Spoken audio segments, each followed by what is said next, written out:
요한복음 14장 25절부터 27절까지의 말씀을 보겠습니다. 요한복음 14장 25절, 26절, 27절 말씀 제가 봉독하겠습니다.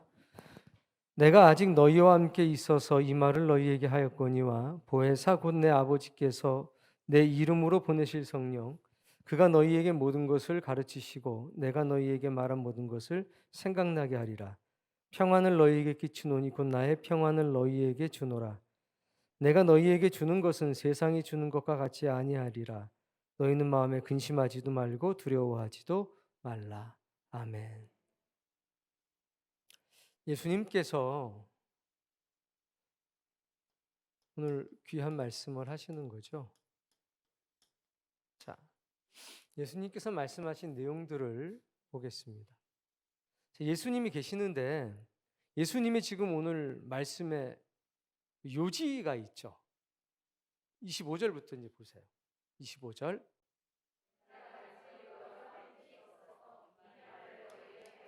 첫 번째 예수님이 강조한 그 강조점은 뭐냐면요.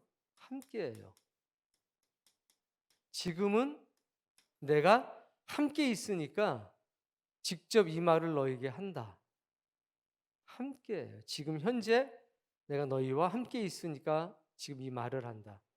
그러니까 대화는 언제 가능하냐? 함께 있을 때 가능한 거예요. 이 말씀을 하신 거고 26절에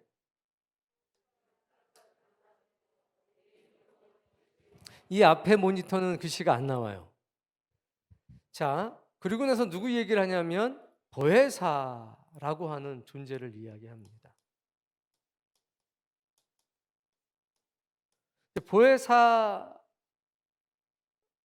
하나님이 너에게 보낼 거라고 얘기했는데 보혜사를 성령님이라고 얘기하셨어요.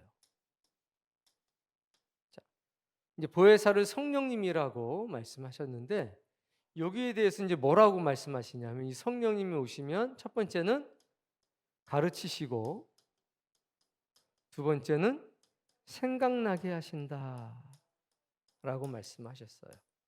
첫 번째는 가르칠 거고 이 성령님이 생각나게 할 거다. 그럼 뭐를 생각나게 하냐라고 했을 때 예수 그리스도의 말씀이에요. 예수님이 하신 말씀이 생각나게 할 거고 예수님이 하신 말씀을 너희들에게 다시 가르쳐 줄 거다라고 얘기한 겁니다. 자, 그런데 가르치거나 생각나게 할 때에 조건이 있죠. 조건. 뭔지 아시겠어요? 이것도 함께예요. 함께. 예수님이 지금 제자들하고 대화하시는 조건은 뭐냐면 함께 계시기 때문에 가능한 겁니다. 성령님이 오셔서 우리를 가르치시고 생각나게 하는 것도 전제가 있어요. 성령님이 함께 계실 때만 가능한 거예요. 성령님이 함께 계시질 않으면 가능하질 않아요. 이게 이제 26절의 말씀이고요. 27절에 보면 예수님께서 뭐라고 얘기하십니까? 평안을 준다라고 해요. 평안을.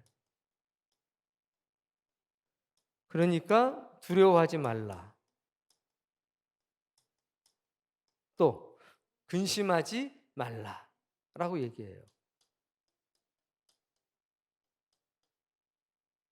그러면 예수님이 오늘 본문에서 말씀하시는 거는 첫 번째, 함께 있지 않으면 대화할 수 없어. 이게 첫 번째고요. 함께 할 때만 대화가 가능해. 이게 첫 번째입니다. 두 번째는 보혜사 성령님이 오시는데 그분은 오시면 너희를 가르치고 생각나게 할 거야. 조건은 두 가지예요. 함께 그리고 예수님의 말씀이라고 하는 두 가지 조건이 있는 거예요. 그 예수님은 세 번째 뭐라고 말씀하셨냐? 평안. 내가 너희에게 평안을 준다라고 해요. 그러면 마음의 근심도 없고 두려움도 없을 거다. 그럼 예수님은 제자들과 함께 하시면서 어떤 일을 하셨냐면 세 가지 일을 하셨어요. 첫 번째, 가르치셨어요. 두 번째, 생각나게 하셨어요. 세 번째, 평안을 끼쳤어요.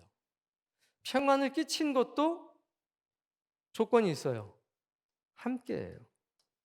함께 하실 때만 가능해요. 예수님이 존재하시니까 예수님의 영역 안에 있는 사람에겐 예수님 안에 있는 평안이 영향을 미치는 거예요. 그게 평안을 너희에게 끼치노니라는 뜻이에요. 그러니까 25, 26, 27절 세 구절에 공이 등장하는 건 뭐냐면 함께라고 하는 의미가 있는 겁니다. 함께. 정민영 집사님 기도 중에도 나왔습니다만 영역, 거룩하고 신성한 영역, 그 안에 거할 때에 우리는 세상이 알지 못하는 것을 경험하는 겁니다.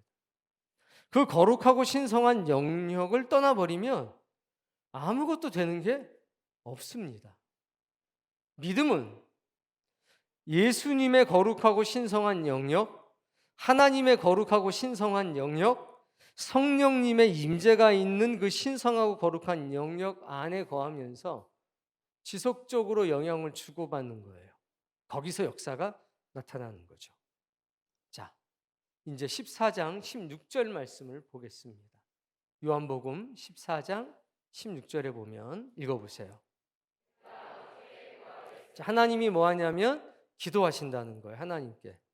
아버지 하나님께 내가 기도할 거다 내용을 봤더니 또 다른 보혜사를 너희에게 주사. 너희는 여기선 제자들이죠. 예수 그리스도의 제자. 그래서 궁극적으로 보면 신약교의 모든 성도들을 대상으로 하는 거예요. 대상은 예수 그리스도의 제자를 비롯한 신약교의 모든 성도들입니다. 그런데 예수님이 기도할 때 뭐라고 그러냐면 또 다른 보혜사를 너희에게 주도록 그리고 영원토록 너희와 함께 하도록 내가 간구한다는 거예요. 17절 말씀. 근데 이 보혜사에 대해서 뭐라고 얘기해요? 진리의 영, 성령님인데 특별히 진리를 강조하고 있어요. 그는 진리의 영이라. 세상은 능히 그를 받지 못한다. 보지도 못하고 알지도 못합니다. 그러나 너희는 그를 아나니 그는 너희와 함께 거하시며 또 너희 속에 계시겠다. 이 함께라고 하는 건요, among of you예요. 우리 가운데 계시는 거고 동시에 내 안에도 계셔요. 근데 본질적으로는 우리와 함께 있는 거라는 것을 기억하셔야 됩니다. 여전히 어리숙하고 미성숙한 신자들은 있습니다. 자기만 잘난 사람이 있어요. 자기 입으로 자기가 옳다라고는 얘기하지 않아요. 근데 그 사람은 자신의 행동으로 나만 옳아라고 주장하는 성도들이 있습니다. 당연히 우리 교회 안에도 있죠. 어쩔 수가 없는 겁니다. 어린아이도 있고 베이비도 있고 리틀 칠드런도 있는 거고 다 차이가 있기 때문에 어쩔 수가 없어요. 근데 그런 사람들을 보고 깨달아야 돼요. 아, 저 사람은 영적인 어린아이구나. 돌봄의 대상이구나. 이렇게 깨달으시면 됩니다. 여전히 예수님이 뭐라고 그러냐면 진리의 영 보혜사가 오면 우리와 함께 있는데 이 함께의 기한이 뭐라고 말씀하시냐면 영원이라고 말씀을 하십니다. 영원토록 함께 거하실 거다. 그러면 이 사람들이 거룩하고 신성한 영역, 거룩한 영역 속에 거한다는 건 뭐냐면 가르치고 생각나게 하시는 그 역사 속에 있다는 거예요. 기독교 신앙에 있어서 가장 중요한 것은 배움입니다. 배움이 없이는 절대로 믿음이 자라나질 못합니다. 그냥 체험적으로 성장되는 것은 한계가 있어요. 그래서 진리는 우리가 세 가지로 구별한다고 그랬습니다. 우리가 그냥 진리라고 얘기하지만 첫 번째, 교리적인 진리. 두 번째, 경험되어지는 진리. 세 번째, 실천적인 진리. 그 세 가지가 하나가 될 때 그게 참 진리인 거죠. 교리적인 진리만 쫓아가도 한계가 있습니다. 잘하질 못해요. 실천적인 진리만 쫓아가도 잘하질 못해요. 경험적인 진리만 쫓아도 잘하질 못해요. 그 세 개가 조화롭게 역사될 때 그게 이 세상에서 가장 귀한 진주가 되는 겁니다. 여러분이 그걸 아셔야 돼요. 근데 함께 하시는데, 영원토록 함께 계시는데, 함께 하시면서 어떤 일을 하냐? 세 가지 일을 하셔요. 가르치고, 생각나게 하시고, 우리에게 여전히 평안을 끼치신다는 거죠. 내가 하나님의 거룩하고 신성한 영역 속에 거하는 것을 어떻게 아냐? 이걸로 안다고 예수님 말씀하는 거예요. 내가 성령님을 받아들였다? 내가 성령님을 안다는 건 뭐냐면, 영인데 우리 눈으로 어떻게 보겠어요? 이걸 경험하는 겁니다. 가르치시고 생각나게 하는 거. 예수 그리스도의 모든 말씀에 관해서. 그런데 성경은 특별히 몇 가지 놀라운 사실을 우리에게 보여줍니다. 말씀을 볼게요. 요한복음 15장 26절.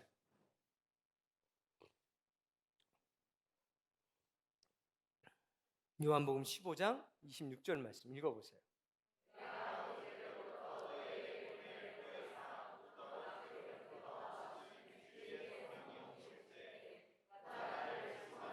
뭐 하신대요? 증언하는데 누구에 대해 증언하냐면 예수 그리스도에 대해서 증언하는 거예요. 잘 보세요. 예수님께서 말씀하실 때는 뭐라고 그랬냐? 첫 번째는 내가 너희에게 가르치셨던 모든 것들, 그것을 똑같이 가르칠 거고 또다시 생각나게 할 거다라고 말씀했어요. 그리고 요한복음 15장에서는 뭐라고 말씀하셨냐면 나에 대하여 증언할 거다라는 얘기를 하셨죠. 예수님에 대해서 증언한다? 도대체 예수님이 가장 강조했던 것은 무엇일까요? 예수님에 대한 증언을 한다는 것은 예수님 이렇게 얘기하는 게 아니에요. 당연히 예수님에 관한 어떤 것들을 내가 예수님에 관해서 이걸 봤어, 예수님이 이렇게 산 걸 내가 들었어, 그런 얘기를 하는 거지. 예수라고 하는 그 이름을 계속 떠들고 다니는 것이 예수님을 증언하는 건 아니잖아요. 예수님이 이 땅에 왜 오셨는지, 어떤 일을 하셨는지, 또 언제 어떻게 오시는지 예수님에 관한 모든 성경의 말씀을 다시 일러주는 게 증언이겠죠. 그걸 구별하셔야 됩니다. 어떤 이들은 예수 그리스도의 이름만을 외쳐요. 의미가 없습니다. 예수님의 이름이 포함하고 있는 이분의 역사와 사역을 증언할 수 있어야 되겠죠.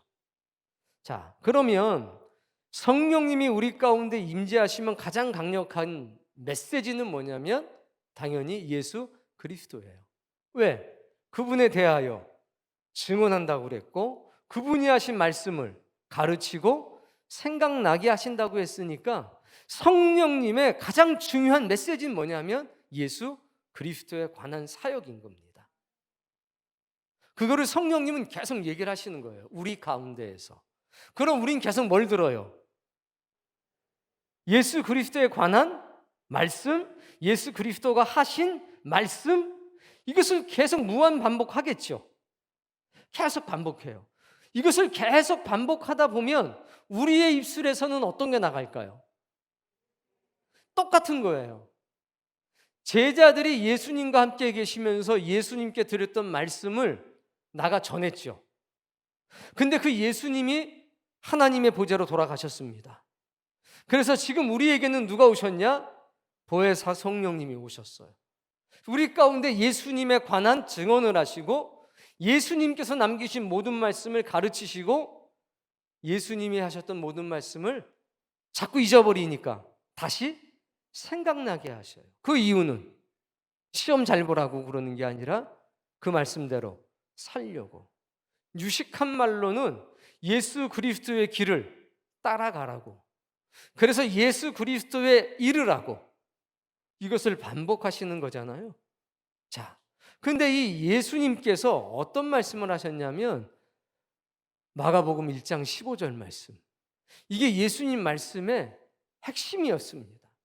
마가복음 1장 15절 읽어보세요. 자, 예수님이 하셨던 첫 번째 말씀. 때가 때가 찼다. 때가 됐다는 거죠. 두 번째, 하나님의 나라에 대한 거죠. 하나님의 나라에 대해서 뭐라고 그러냐면 때가 찼다. 똑같은 거예요. 때가 찼다는 것은 무슨 때가 찼냐면 하나님 나라의 때가 찼다는 거겠죠. 당연히. 세 번째는 뭐라고 그래요? 회개하라. 회개는 죄를 고백하는 게 회개가 아니라고 그랬죠. 회개는 뭐라고 그랬습니까? 메타노이아. 돌이키는 거예요. 자신을 버리고, 자신의 생각을 버리고 하나님의 생각으로 갈아타는 거. 돌이키는 거. 자기 길에서 돌이켜서 하나님 길로 돌아오는 게 그게 회개예요. 회개하라. 그 다음에 네 번째는 믿으라. 뭘 믿으라고 그랬어요? 복음을 믿으라. 이게 복음인 거예요. 때가 찼다. 하나님의 나라가 가까이 왔다. 그 다음에 회개하라. 네 생각을 버리고 하나님의 생각으로 바꾸어라. 이것을 믿으라. 예수님이 이야기하신 겁니다. 그럼 성령님도 오셔서 똑같은 얘기 하시는 거예요. 왜? 예수님이 아버지께로 돌아가시면서 보내신 분이 성령님이고 예수님의 사역을 계승할 뿐만 아니라 예수님의 사역을 완성시키려 오신 분이 바로 성령님이시기 때문에 성령님은 끊임없이 이 네 가지에 관해서 가르치시고 생각나게 하시고 예수님의 하신 일과 예수님이 우리에게 남겨준 사명에 대해서 계속해서 뭐하냐? 증언하시는 겁니다. 이것이 계속 반복될 때 이 말씀이 내 영혼을 계속 두드리고 내가 이 말씀이 언제든 갑자기 불현듯이 마음속에 자꾸 생각이 나게 되면 그렇게 살게 되겠죠. 그렇게 살아가면서 우리는 예수님과 영적인 관계를 밀접하게 맺어 나가는 겁니다. 이런 상태가 유지가 될 때 악한 자가 우리를 만지지도 못하겠죠. 악한 생각이 왔다가 떠나가는 상태가 되겠죠. 결국 우리가 죄에 물들지 않을 수 있는 유일한 방법은 지속적으로 하나님의 말씀을 배우고 자꾸 그 말씀이 내 안에서 생각나고 때가 가까웠고 하나님의 나라가 다가왔고 회개해야 되고 이 복음을 믿어야 된다는 단순한 영적 원리를 끊임없이 반복하면서 내 생활을 정리해 나갈 때 우린 거룩한 하나님의 백성으로 살아갈 수 있는 겁니다. 자, 여기서 중요한 건 왜 가르치시겠어요? 우리는 무지하니까 가르치는 거죠. 왜 자꾸 생각나게 하시겠어요? 우린 자꾸 잊어버리니까 생각나게 하시는 거죠. 그럼 가르치고 생각나게 하겠다는 얘기는 그분이 우리와 함께 있다는 얘기인데 그걸 조금 더 강력하게 얘기하면 뭐냐면 동행하신다는 거예요. 어쩌다 한 번씩 오셔가지고 봐주는 게 아니라 그냥 동행하시는 거예요. 이것이 가장 잘 드러나는 사건이 어디냐면 예수님이 제자들과 24시간을 같이 다니신 사건과 광야 40년간 불기둥과 구름기둥이 항상 있었던 거예요. 동행했던 거죠.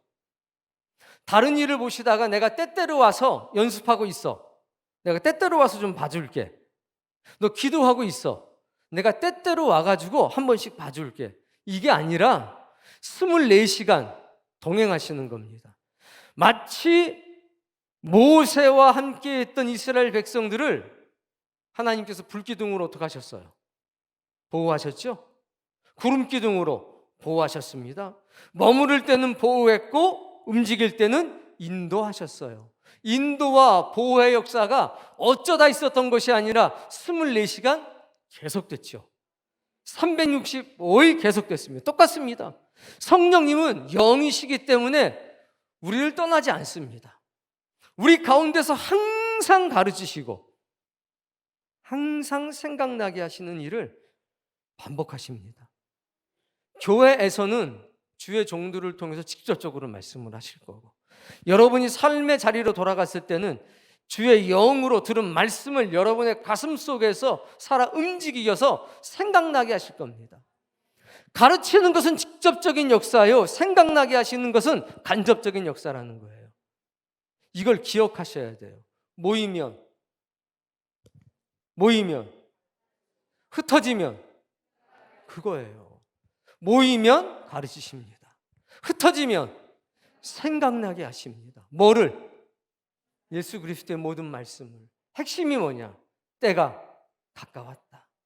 두 번째, 하나님의 나라가 가까이 왔다. 세 번째, 회개해. 네 생각을 버리고 하나님의 생각으로 바꿔.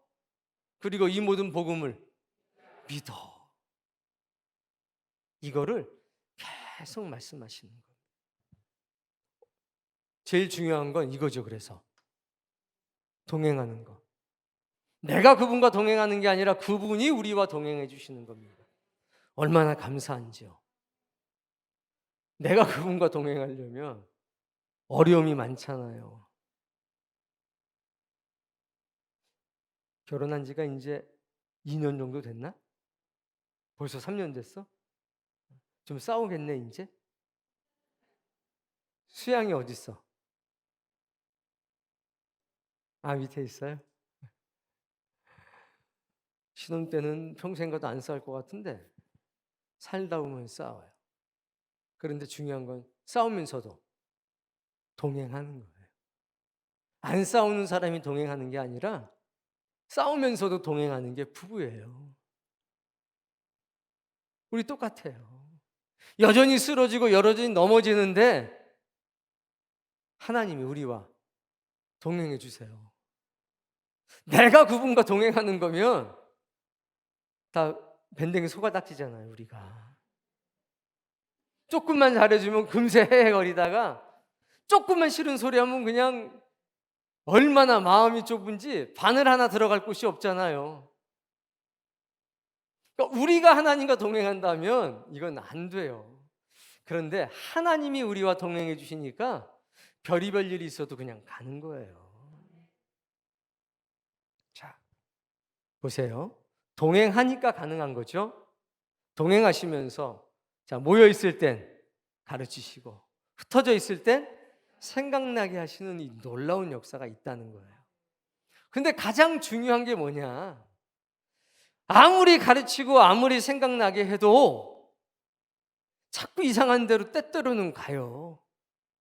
안 가야 되는데 자꾸 이상한 생각을 하고 자꾸 이상한 행동을 한 번씩 해요. 은혜 있는데도. 그래서 요게 있어요. 너희에게 평안을 끼치노라. 가르치고 생각만 나게 하시고 이 평안을 끼치는 역사가 없으면 우린 또 흔들려요. 그런데 이것 때문에, 평안을 끼치는 역사 때문에 우린 걱정이 없습니다. 동행하게 되면 가르치고 생각나게 하실 뿐만 아니라 우리에게 평안을 끼쳐요. 이걸 조금 더 알아듣기 쉽게 말하면 이런 겁니다. 따라해 보세요. 무조건 내 편이다. 뭐라고요? 무조건 내 편이에요. 동행하는 한, 이거는 기억하셔야 돼요. 동행하는 한, 가르침과 생각나게 하는 역사 그 가운데 거하는 한 성령님은 무조건 내 편이다. 그래서 우린 든든한 거예요. 넘어져도 든든하고 약간 이상한 생각해도 든든하고 든든한 거예요. 자, 누가복음 말씀 보시겠습니다. 22장 31절부터 보시는데요.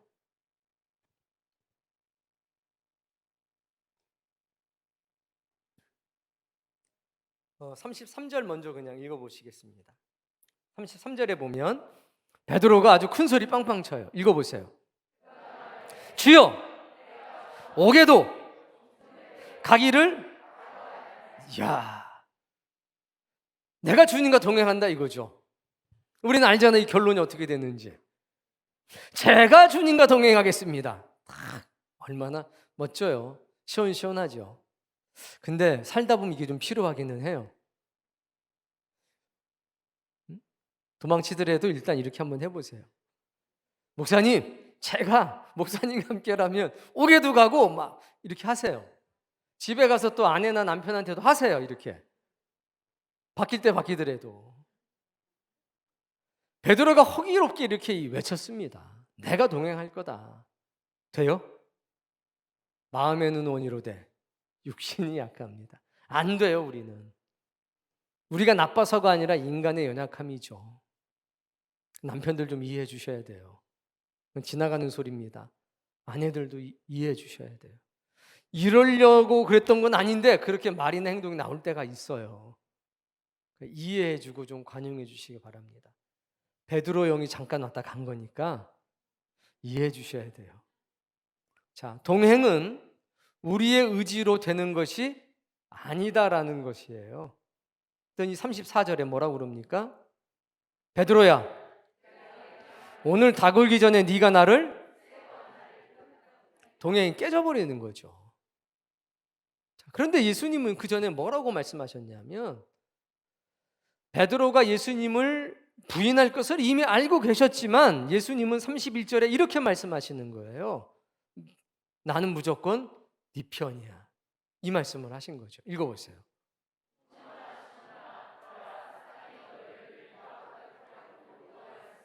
사탄이가 널 요구했다 이거예요. 너를 한번 퀴즈를 하려고 달라고 그랬다.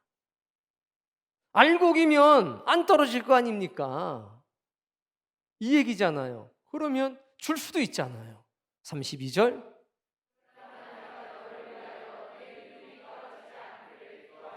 너는 돌이킨 후에 내 형제를. 이거 한마디로 말하면 난 무조건 네 편이야. 이거잖아요. 네가 나를 부인해도 난 네 편이야. 이거잖아요. 이 성령님이 우리와 영원토록 함께 계십니다. 이 분이 내가 너희와 동행할 거야. 왜요? 그 예수님의 명령이야. 그 예수님 오실 때까지 내가 하나도 안 잃어버리고 계속 가르칠 거고 흩어지면 생각나게 할 거고 사탄이가 밀가루 오르는 것처럼 너희를 청구해도 내가 허락하지 않을 거야. 이게 누구냐? 이게 예수님이시고 이게 성령님이신 겁니다. 포회사의 영이 이런 거예요. 우리 가운데서. 그러니 뭐 좀 안 된다고 하지 말고 한번 그렇게 좀 살아보시길 바랍니다. 모이면 그럼 여러분은 배워야지. 가르치기만 하면 뭐예요? 배워야지. 그러니까 여러분한테 중요한 건 가르치는 게 아니에요. 배우는 거지. 저한테 중요한 거는 여러분한테 중요한 건 그렇죠. 저는 잘 가르치도록 자꾸 성령님께 은혜를 구해야 되고 여러분은 잘 배울 수 있도록 성령님께 자꾸 은혜를 구해야 되는 거죠. 자, 흩어지고 나면 한 글자를 꼭 넣어야 돼요. 잘 생각나야죠. 배울 때만 생각나는 사람 있잖아요. 이 생각은 흩어져서 생각이 나야 되는 건데 배울 때만 생각이 나. 희한하게 흩어지면 생각이 안 나. 그러면 안 된다는 거죠. 흩어지면 잘 생각나게 해달라고 기도하셔야 돼요. 그리고 때때로 내가 내 의가 지나치거나 잘 배우고 잘 생각나는데도 인간의 연약함 때문에 넘어지게 되면 어떻게 해주셔요? 더 쉽게 그래도 내 편, 무조건 내 편 들어주신다는 거예요. 동행하는 한. 그래서 베드로가 너무 육신의 약함 때문에 넘어졌지만 예수님은 끝까지 베드로 편이셨습니다. 그게 사랑 아닐까요? 근데 그냥 역성만 드시는 게 아니라 가르치시고 생각나게 하시면서 그래도 잘 안 되는 부분은 무조건 편들어 주신다. 그랬더니 나중에는 엄청난 믿음의 사람이 되지 않습니까? 오늘 우리도 그렇게 될 겁니다. 그러려면 끊임없이 반복되는 게 있습니다. 주님은 가르치고 주님은 우리를 생각나게 하시고 우리는 생각하는 이것이 계속 반복돼야 돼요. 배우고 다시 생각하려고 하고, 배우고 생각하려고 하고, 배우고 생각하려고 하고. 그러나 그럼에도 불구하고 잘 안 되는 어떤 순간에 하나님이 내 편 되어 주셔서 나를 끝까지 신뢰하고 믿어주고, 이것이 계속 반복되면서 우리는 믿음의 사람 되어가는 겁니다. 이것을 경험하시기 바랍니다. 예수님께서 너무 멋진 말씀한 거예요. 지금은 내가 너희와 함께 있어서 이 말을 했지만 내가 아버지께로 돌아가면 너희가 나를 볼 수 없지 않니?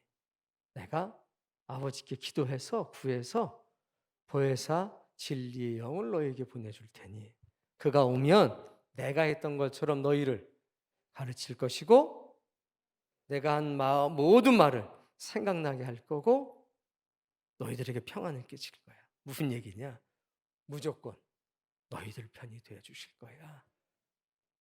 어떠나 동행하는 한동에서 너희들이 떠나지만 않으면 무조건 너희 편을 들어주실 거야. 그러니 근심하지 말고, 그러니 두려워하지 마라. 어쩌다 오시는 게 아니야. 동행하셔. 은혜 받을 때만 오시는 게 아닙니다. 내가 은혜 못 받아도 이분은 우리 가운데 함께 계십니다. 기도할 때 오시는 게 아니라 내가 기도하지 않을 때에도 이분은 우리와 함께 하십니다. 그렇지만 우린 여전히 연약하기 때문에 계속 가르치시는 거죠. 그리고 흩어져도 불안하니까 계속 생각나게 하시는 거죠. 그래도 넘어지면 무조건 내 편입니다. 남편처럼 그러니까 운전 똑바로 해야지 이런 얘기 안 해요. 내가 얘기했었지 그러니까 이렇게 된다고 이런 얘기 안 해요. 무조건 우리 편이십니다. 무조건. 그분이 우리의 구원자가 되셨고, 그분이 우리의 신랑이 되셨고, 그분이 우리의 형제가 되시고 자매가 되셨습니다. 그분이 우리를 사랑하셔서 성령님을 보내주셨습니다. 그러니 우리도 이걸 전해야 되지 않을까요? 이 아름다운 역사를 전해야 되잖아요. 기억하십시오. 때가 가까이 되었습니다. 하나님의 나라가. 세 번째, 이제는 내 생각을 버리고 하나님의 생각으로 바꿔야 합니다. 갈아타야 합니다. 그리고 복음을 믿어야 합니다. 날마다 배우기에 힘쓰는 신자가 되십시오. 흩어져서는 자꾸 서로를 생각나게 하십시오. 이거를 끊임없이 반복하십시오. 이게 가장 안전한 겁니다. 가장 안전한 거예요. 이게 가장 큰 복인 겁니다. 집사님, 아이고, 은혜 받은 거 있으면 좀 나눠줘. 은혜는 혼자 받는 거지 왜 자꾸 물어봐? 이럴 사람은 없는 걸로 내가 알고 있어요. 은혜는 각자 받는 거야. 물론 각자 받는 거죠. 은혜는 밥도 각자 먹지 그럼. 근데 밥을 같이 안 밥을 혼자 안 먹잖아요. 가능하면 같이 먹죠. 이유는 같이 안 먹으면 소화가 안 돼요? 그러면요, 왜 같이 먹어요? 같이 먹으면 즐겁고 재밌고 밥맛도 좋잖아요. 은혜도 똑같아요. 각자에게 주신 은혜가 있지만 그 은혜를 나눠서 같이 먹으면 더 풍성해지는 거예요. 그러니 그런 두려움 없어지셔야 합니다. 하나님은 다시 말씀드립니다. 우리와 동행하십니다. 예수님은 우리와 동행하십니다. 성령님도 우리와 동행하십니다. 동행하신다는 의미는 우리를 가르치시고 우리가 생각나게 해주시고 우리에게 평안을 끼쳐주셔요. 그럼에도 불구하고 우리가 넘어지고 쓰러지면 하나님은 우리 편 들어주십니다. 예수님도 우리 편 들어주시고 성령님도 우리 편 들어주시고 교회도 여러분의 편이 되어줄 겁니다. 그 믿음으로 살아가십시오. 끊임없이 배우기를, 끊임없이 생각해내기를, 그리고 예수님이 외치셨던 것처럼 때가 가까이 왔다. 두 번째, 하나님의 나라가 가까이 왔다. 세 번째, 회개하라. 네 생각을 버리고 하나님의 생각으로 바꾸어라. 네 번째, 그래요. 잊으시면 안 됩니다. 성경에 어떤 말씀이든지 이것에 관한 말씀이 대부분이에요. 이런 것들을 자세하게 풀어가지고 계속 여러 모양으로 말씀해 주시는 거겠죠. 그러나 기억하십시오. 동행하시는 그분은 무조건 우리 편입니다. 내가 그분과 동행하는 게 아니라 그분이 나와 동행하는 겁니다. 내가 이 영역을 부인하거나 벗어나지 않는 이상 하나님이 먼저 버리시는 경우는 없습니다. 그러니 믿음으로 자라나십시오. 얼마나 귀한 말씀인지 몰라요. 사단이가 너를 밀가 부르려고 청구했지만 내가 허락하지 않았어. 내가 네 믿음 떨어지지 않기를 기도했어. 나는 영원히 네 편이야. 힘내라. 얼마나 멋져요. 넌 이번이 마지막 기회니까 보따리 싸놓고 해라. 이렇게 하시는 게 아니라 7번씩 70번이라도 똑같은 잘못을 7번씩 70번씩 해도 내가 너를 용서해 주지 않았냐. 그걸 잊지 않았으면 좋겠다. 우리 주님 너무 멋지지 않습니까? 그리고 이렇게 가시면서 성령님 보내주시고 하는 이런 것들이 또 이 땅에 교회를 세우신 역사가 톱니바퀴가 마저 돌아가는 것처럼 너무 정교하지 않습니까? 이런 역사 앞에서 어떻게 우리가 안 믿을 수가 있습니까? 이렇게 확실하고 이렇게 분명한데. 근데 세상은 이 역사를 안 받아들인다는 거지.